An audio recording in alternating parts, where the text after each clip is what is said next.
Jared Dillian. Own your money, own your life.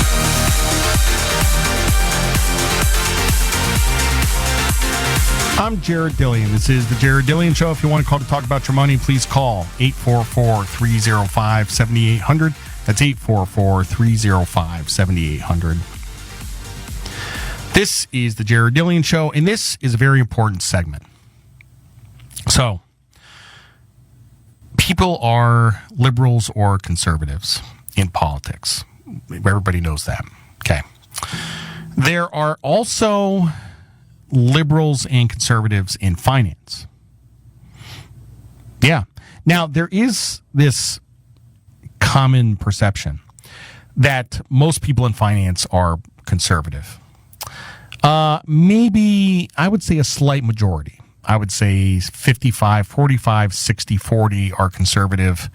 And even the ones that are conservative are actually pretty centrist. And then there's at least 40% liberals. And they tend to be pretty centrist. And there are some outliers. You have these Austrian economics peoples, and they are super conservative. And then you have the MMT people, and they're super liberal. But Wall Street is actually pretty centrist, and it's pretty divided.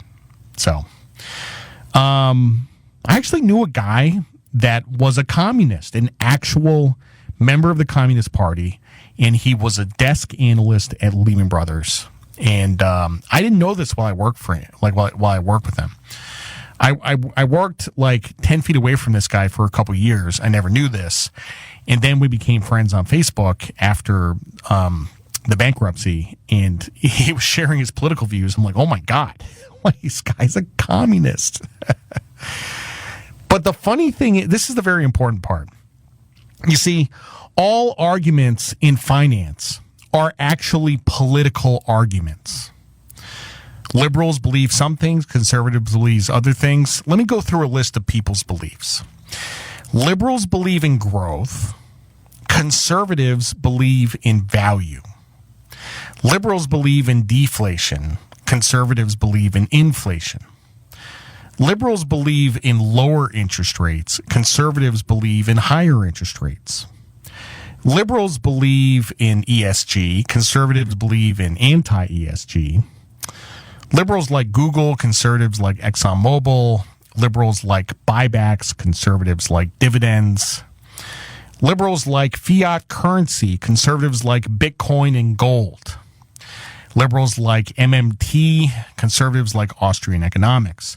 Liberals like indexing, conservatives like active management. Liberals like low fees, conservatives like high fees. Yeah. Every argument in finance is actually a political argument. And the stuff you see on Twitter, if you're paying any attention to Twitter, you quickly find out what side of the fence people come down on, because of the things they like and they don't like. If you find somebody that really likes index funds, person's usually a liberal. If you find somebody who really likes hedge funds, that person's usually a conservative, Now, for the last 10 years, liberals have been winning the argument. They had a monopoly on good ideas. Index funds were outperforming. We had deflation or disinflation. Growth was outperforming. Interest rates were going lower. All this stuff was happening. Now it's just the opposite. Value is outperforming. We're getting inflation. We're getting higher interest rates. And this isn't a change in factors. Like, a lot of people would look at this and they'd say, oh, this is just factors.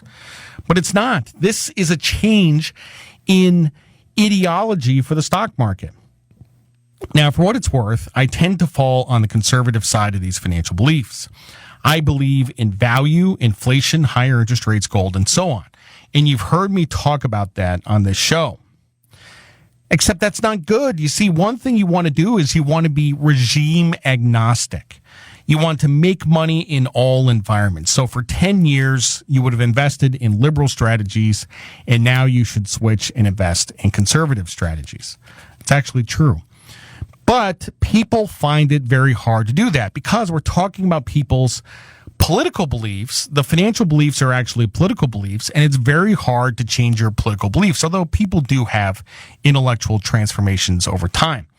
But changing your political beliefs requires a great deal of flexibility. And that's what investing is all about. It's about intellectual flexibility, the idea that you will believe one thing and do the exact opposite because you think it will make money. So that's a very hard thing to do, to believe within your core in something and do the opposite. It's the hardest thing in the world. So usually what happens is nobody changes their beliefs, and my team gets to be right for a while, and your team gets to be right for a while, and nobody gets to be right all the time. So let's talk about this idea of intellectual flexibility. Let's pretend there is a stock that you hate. And let's say it's Facebook because Facebook sucks. You hate Facebook and you hate what it stands for. Now, somebody does some technical work on Facebook, some very compelling technical work. They send you a chart and you look at the chart and it's the best buy setup of all time. You hate Facebook, but do you buy the stock? That is really hard to do because people usually only trade things that align with their beliefs. Now, for years, I said, I'm not buying tech. I'm not buying growth. It's too expensive. But it wasn't a matter of it being too expensive. It was the fact that it didn't align with my beliefs. And you miss out on a lot of money that way. You know, the liberals are doing it right now. Energy is up over 100%, and they refuse to buy it. They are not regime agnostic. Now, this is going to continue for years. And when I say this, I mean this ideological factor. The liberals won for 10 years. The conservatives are going to win for 10 years. And I got to tell you, I've been doing this for over 20 years, and I learn stuff all the time. I will never make that mistake again. But, you know, in the past, I did buy some tech stocks. I didn't believe in tech stocks, but I did buy some. 2013, I bought Tesla, I bought Zillow, I bought a few others, and it worked out pretty well. You know, I should have held on. That's the other thing. Stuff takes a while to work. I mean, I could have held on to Tesla for 6 years and not made any money until it went to the moon. I actually bought a growth stock today. I bought Airbnb. It's a travel trade, but also a growth trade.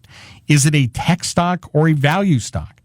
Depending on how you look at it, it's not that expensive. Intellectual flexibility, doing the opposite of what you believe in order to make money. I'm Jared Dillian. This is The Jared Dillian Show.